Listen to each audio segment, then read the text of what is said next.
The Maryland Terps basketball team hits the hardwood as they hit the road to Chicago, Illinois to face Big Ten rival Northwestern as the Maryland Terps basketball team looks to get their first road win of the season.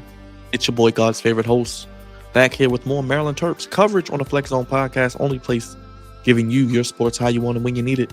If you're watching right now, make sure you slam dunk that subscribe button, lay up that like button, go ahead and block that bell, and sound off in the comments down below. I want to hear from you. How do you feel about the win against Minnesota? Terps currently 13-4 after 17 games. Is that good enough for you? What do you think about Kevin Willett and the job he's done? Leave your turtle emojis. Leave your favorite emoji. Let me know your thoughts on the year so far. And as always, we want to hear from you. Sound off, hit the like button, and as always, subscribe if you're new to the place, your home for sports, the Flex Zone podcast. Maryland, big time win against Minnesota on Monday night. They defeated them 77-71. I was going to do a preview for the game. Didn't really have time to get to it, but basically, I thought this was a game Maryland had to win. They were favored by 15. I thought the game would be a game they had to win. As mentioned, I thought a game they should win by double digits. Obviously, the slow starts, the lethargic effort at first, but they did what the better team is supposed to do. You figure it out, you make the adjustments, and you beat your opponent across from you. And a big win, Big Ten win. Big ups to Minnesota. They bought their game, but the Terps just better. Derek Queen, 27 points. Mr. Garcia from Minnesota, big ups to him. He did his thing. The Terps playing a lot of National Player of the Year caliber athletes and individuals in college basketball. So they're not getting an easy run of the mill by no draw. No draw. Anything they're doing is easy. But looking at this game, let's get into it. As you can see here, you can see the matchup as we do have Maryland versus Northwestern. This is a 9 p.m. tip on the Big Ten Network. You see the leading scorers there. Derek Queen for the Terps shooting 56%, 76.5% from the free throw line. And Mr. Martinelli, 19.9 points per game, 50% from the field, 69% from the free throw line. So foul him, get him to the line, make him make his free throws. Julian Reese, 8 rebounds. Mr. Barnheiser, 9.3. Gillespie, 4 assists. And Barnheiser with 4 assists as well. So let's look at the game notes here as we get into the ins and outs. The Maryland Terps, 13-4, travel to Northwestern to face the Wildcats, 10-6, Evanston, Illinois, not Chicago, Thursday at 9 p.m.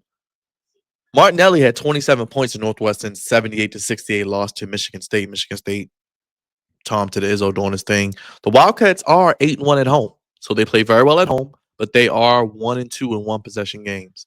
The Terps are 3-3 in the Big Ten and 11-0 in games decided by 10 points or more. Obviously, you're going to be undefeated in games decided by double digits. Northwestern, 6.13s a game, is 0.7 fewer made shots than 6.8 Maryland gives up. Maryland averages 17.7 more points per game, 84.6. And Northwestern sometimes struggles with 66.9 as well.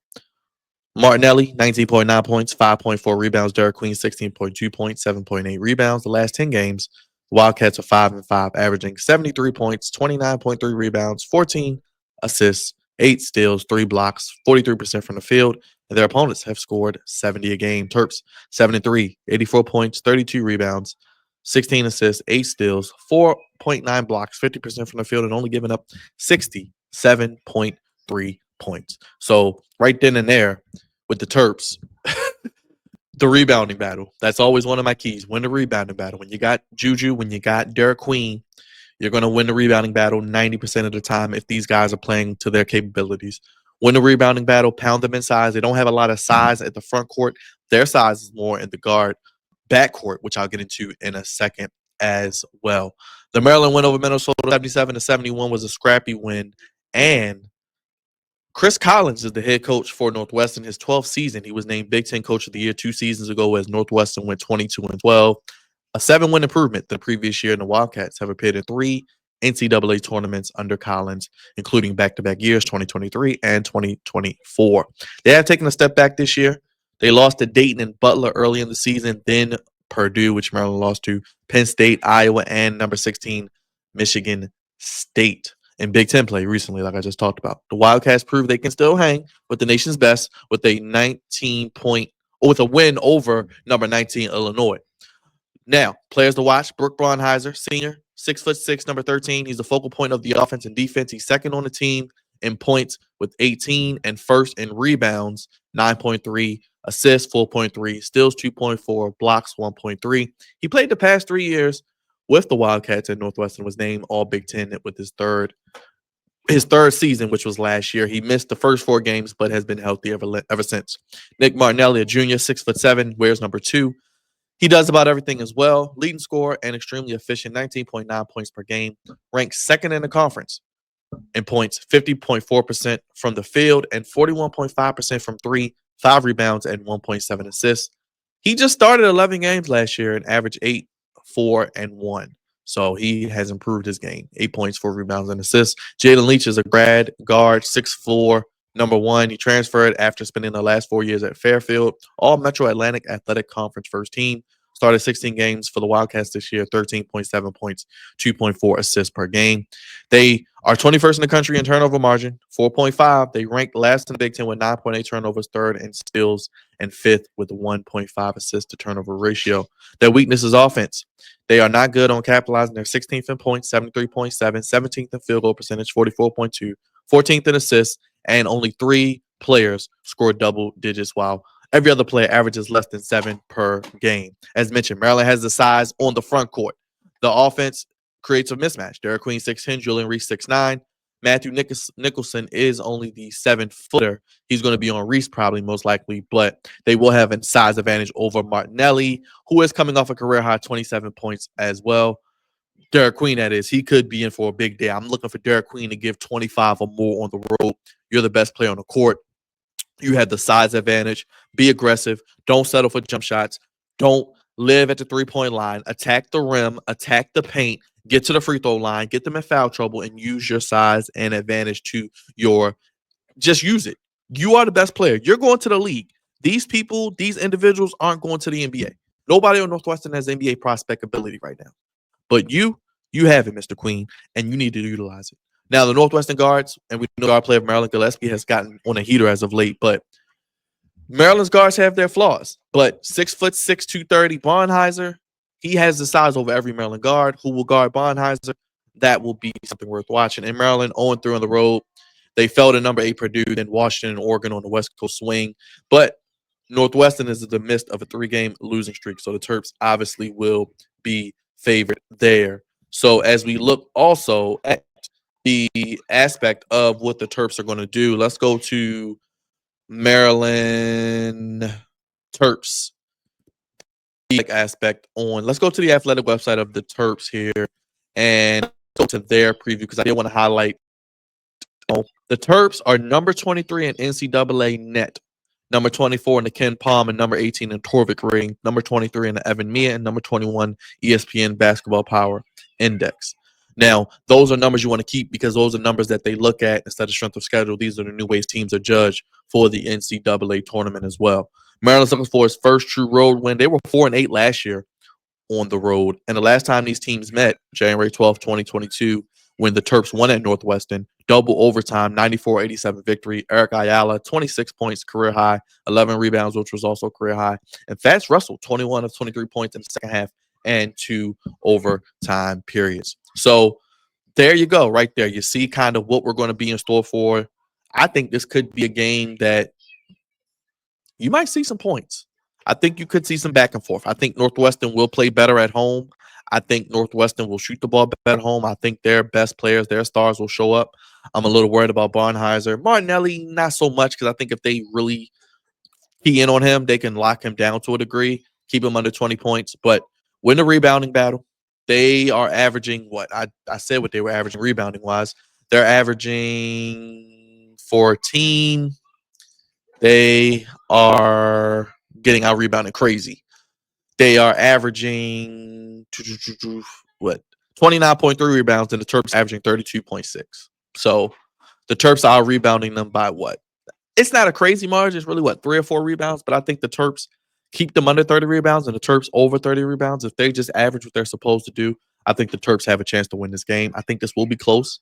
I don't see a double-digit win. I see a 5 to 3 point victory for the Terps. I'm thinking like 85, 81, 79, something like that. But I think win the rebounding battle. Obviously, defend the 3-point shot well. Keep them under. Can you keep them under 12 threes? Can you keep them under 12 threes? That would be nice. And I will say stay out of foul trouble and dominate them inside. Impose your will in the paint. Win the points in the paint battle.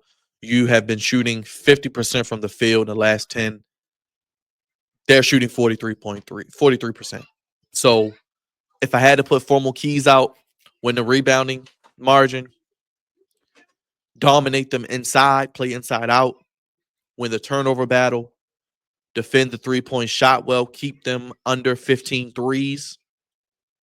And then I would say also from there, the defense of the guards, the perimeter defense of the guards. That's why I said the 3 is going to be very, very important. How about we get, you're averaging what, 8 steals, 8 to 10, force 8 to 10 turnovers? That would be nice as well. So that's what I mean by winning the turnover battle. 8 to 10 turnovers forced, defending 3, less than, I would say 12 to 15 threes max, so under 15. Win the rebounding battle, over 30, them less than 20. Stay out of foul trouble, we know there. And play inside out. Dominate them inside. Win the points in the paint and shoot close to 50% from the field. Don't settle for jump shots. Attack the basket. If these guys are bigger than you, attack them. Go into their body. They may block the shot, but go into their body, draw the foul, get to the free throw line. I think the Terps have the 2 better players in Derek Queen and, of course, with Juju. I think at the end of the day, you have to look at it and say, hey, Maryland, let's put up a shut up. You're 0 for on the road. You can't go into the NCAA tournament playing bad basketball because you're not going to be playing at home. Yeah, it's a neutral site, but you have to win on the road. You have to get a win on the road. You have to establish and get tough road wins against conference opponents. That's going to help your Ken Palm, your net rating, your all these fancy analytic nerd stats. And that's what you need if you're the Terps. But I think if the Terps can keep their stars contained, I think keep them both under 25 points. I think that's going to be very, very imperative for what the Terps want to do moving forward. I think the Terps do win this game. I think the Terps get to 14-4. I think they indeed do win this game here. I think they have to win this game. This is a must-win for the Terps. This is indeed a must-win for the Terps because I think inevitably this is a tournament team. I think this is a tournament team that has the ability to make a run. I think they do. I think they can make a run. I think inevitably this Terps team is a team in March. We're going to be looking at, hey, they can not only win a game, they can win multiple games in the NCAA tournament. I think if you are, like I said, a fan of the Terps, I think they're a team that's only getting better. And I think coaching is something that's really, really going to be important. I think coaching, we know Willis struggles on the road. We know his struggles in the Big Ten. But I really, really think this is a game that can really, really help your turning point and help your team win this basketball game. It's going to be very, very important. Like I said, you got to start fast. You can't play. You got to push the tempo. I think what the Maryland Terps are doing offensively, but also defensively first in turnovers is going to be very, very important moving forward. I think as you look here with the Terps, like I said, you want to win that rebounding battle. These are things they should do every game. They should win the rebounding battle. They should be winning points in the paint. They should be dominating and forcing turnovers with the defensive intensity that they do play with. Now, I am going to, like I said, I say the Terps winning 85-79. I think it's going to be a close game. I think it's going to be a barn burner. I think it is going to be kind of down to the wire. But I think the Terps, this is a game you have to win. I think this is a game you have to win. You have to advantage. And really, at the end of the day, prove that, hey, in the Big Ten, you can compete. If you look at the standings right now, I'll pull up the standings for the Big Ten. You see Michigan State is number 1 right now, 5-0, 14-2 overall. Michigan right behind them. I told you they got 2 Twin Towers, 13-3. And Purdue, who Maryland lost to, 5-1, 13-4. And then Illinois, who Maryland has to go to in not too long. And another team, Oregon, who Maryland lost to, and Wisconsin, where Maryland has to go, and Indiana. So Maryland has a chance to hopefully leapfrog a few teams coming up. Northwestern, 1-4 in the conference. You don't want to have a bad loss. And this will indeed be a bad loss to Northwestern on the road. But make sure you slam dunk that subscribe button, lay up that like button, block that bell, sound off below. Let me know your thoughts on the Terps as they travel to Northwestern. What do you think about this team? Are they a tournament team? Do they have what it takes to make the NCAA tournament? I want to hear from you down in the comment section. Let me know how you feeling. We got Terps content. We got Ravens content. We got Commanders content. We got Orioles content. We got professional wrestling content. All the above. It is the Flex Zone Podcast, your home for Maryland Terps basketball 24/7, 365, and Maryland Terps football. I see them making some moves also. So big shout out to them getting some transfer guys, some offensive linemen, some defensive linemen. We'll talk about that a little later. But Maryland traveling to Illinois to face Northwestern. How do you think this game's going to play out? Let me know. I want to hear from you. Sign up down below. I'll see you with more Maryland content right here on the Flex Zone Podcast. Only place giving you sports how you want it, when you need it. Thank you for watching. God's favorite host signing off. Have a great day. We'll recap the game and more because after this, Maryland travels to Nebraska and Illinois next week for a big game. And then you still got Indiana and Wisconsin is a home game. Wisconsin now ranked number 24. Then you go to Ohio State. So we'll be here each step of the way, breaking it down as we head towards March, as January is moving right along, right here on the Flex Zone. Go Terps. Let's get this victory. We'll see you later here on the Flex Zone Podcast, recapping this game and previewing the Nebraska matchup.